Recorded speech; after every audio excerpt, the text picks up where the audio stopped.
Hello friend, welcome to the RG study 1M YouTube channel. आज की class में top GK and GS के questions हैं और उससे रिलेटेड एक्स्ट्रा फैक्ट भी दिया गया है।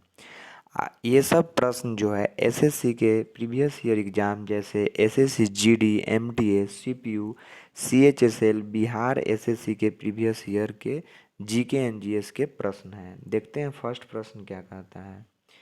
पहला प्रश्न है कि बाहरी आक्रमण के आधार पर आपातकाल घोषित होने पर निम्नलिखित में से कौन सा अनुच्छेद स्वतः निलंबित हो जाता है।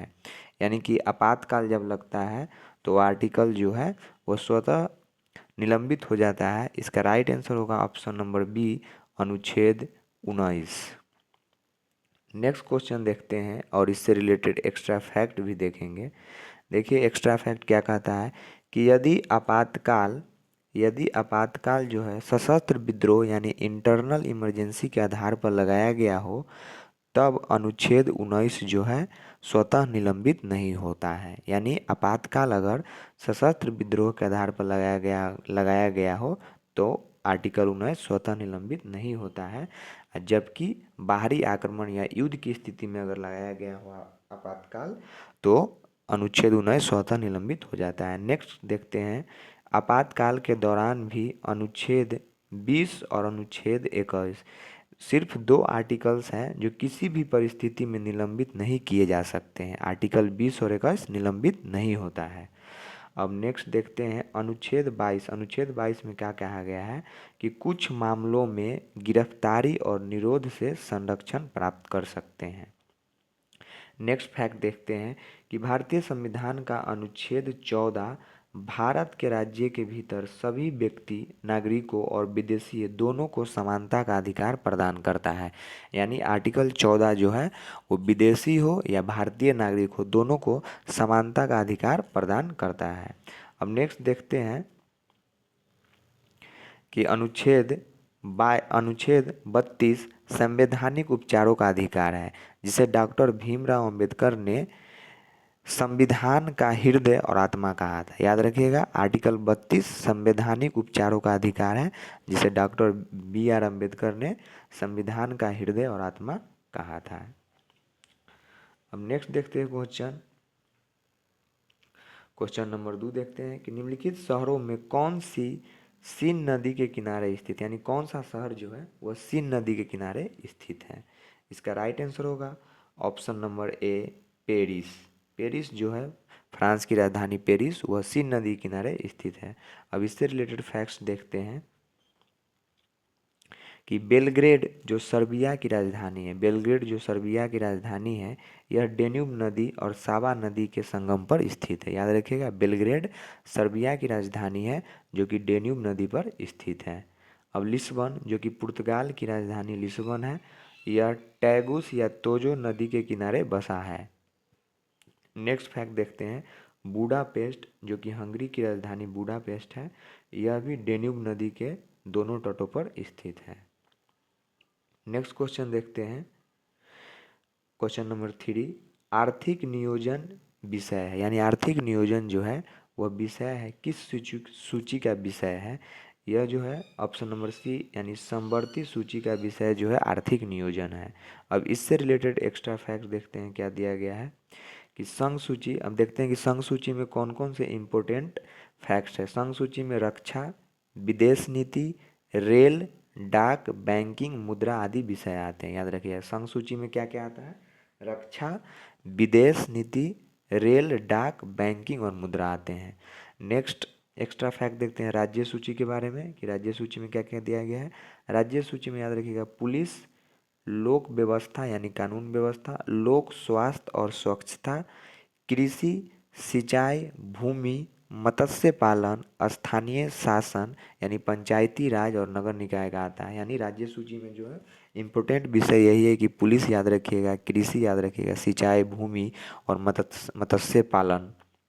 अब नेक्स्ट देखते हैं समवर्ती सूची में। याद रखिएगा समवर्ती सूची में शिक्षा, वन, विवाह एवं तलाक, बिजली और जनसंख्या नियंत्रण। याद रखिएगा शिक्षा, वन, विवाह एवं तलाक, बिजली याद रखिएगा इसको और जनसंख्या नियंत्रण।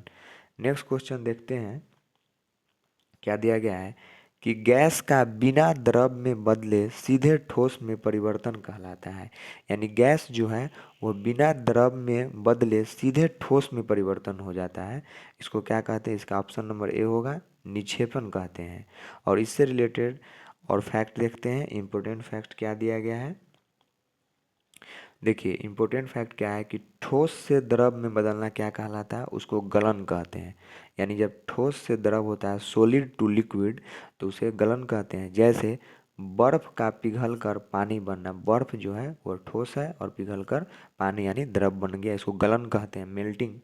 और नेक्स्ट देखते हैं कि ठोस से सीधे गैस यानी सॉलिड से सीधे गैस यानी बिना द्रव में बदले, यानी ठोस से सीधा गैस में बदलेगा, उसे ऊर्ध्वपातन, जिसको इंग्लिश में सब्लिमेशन कहते हैं। जैसे कपूर इसका एग्जाम्पल है, कपूर का बिना द्रव बने सीधे भाप बनकर उड़ जाना। याद रखिए, बहुत इंपॉर्टेंट है ये कि ठोस से सीधे गैस में बदलना ऊर्ध्वपातन कहलाता है।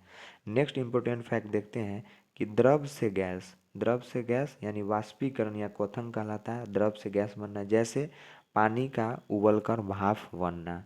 याद रखिएगा। अब नेक्स्ट एक्स्ट्रा फैक्ट देखते हैं कि गैस से द्रव, अब गैस से द्रव यानी गैस टू लिक्विड, इसे संघनन कहते हैं, कंडेंसेशन कहते हैं। संघनन, गैस से द्रव डायरेक्ट। याद रखिए, जैसे ठंडी सतह पर भाप का पानी की बूंदों में बदलना। अब नेक्स्ट प्रश्न देखते हैं। नेक्स्ट प्रश्न क्या कह रहा है? नेक्स्ट प्रश्न 5 नंबर प्रश्न क्या कहता है कि टी, पुट और कैंडी आदि शब्दावली किस खेल से संबंधित है? याद रखिए कि ये तीनों जो शब्द है वह किस खेल में प्रयुक्त होता है। इसका राइट आंसर होगा ऑप्शन नंबर ए, गोल्फ में प्रयुक्त होता है टी, पुट और कैंडी। याद रखिएगा। अब नेक्स्ट प्रश्न देखते हैं इससे रिलेटेड, जो कि एक्स्ट्रा फैक्ट है, वो क्या दिया गया है। फुटबॉल, फुटबॉल खेल में कौन कौन से शब्द प्रयुक्त होता है इसके बारे में देखिए। फुटबॉल में गोल होता है, एक हैट्रिक होता है, पेनाल्टी किक होता है, फ्री किक होता है और डिफेंडर होता है और ऑफ साइड होता है। ये सभी फुटबॉल खेल में प्रयुक्त शब्दावली है। नेक्स्ट देखते हैं शतरंज में यानी चेस में। चेस में होता है चेकमेट, गैम्बिट, बिशप और कैंसलिंग। याद रखिएगा, बहुत इंपॉर्टेंट है। शतरंज में चेकमेट और गैम्बिट, ये दोनों बहुत इंपॉर्टेंट है। अब कबड्डी में देखते हैं, कबड्डी में क्या होता है। रेडर होता है कबड्डी में, लोना होता है और एक बोनस लाइन होता है और एक बल्क लाइन होता है। तो इसमें रेडर और बोनस लाइन इंपॉर्टेंट है ज़्यादातर। अब देखिए बैडमिंटन और टेनिस में कौन कौन से शब्द प्रयुक्त होते हैं। बैडमिंटन और टेनिस में दोनों में सेम शब्द प्रयुक्त होता है, जैसे शटल कॉक, सर्विस कोर्ट और डबल फॉल्ट और four hand back hand, four hand back hand, smash. Smash शब्द बहुत इंपॉर्टेंट है टेनिस में, स्मैश, ड्रॉप शॉट और एक लॉब। याद रखिएगा। इतना प्रश्न आज की क्लास में, आज की क्लास के लिए इतना काफ़ी है। अब देखिए, thank you for watching my video, like share and subscribe my YouTube channel RG study.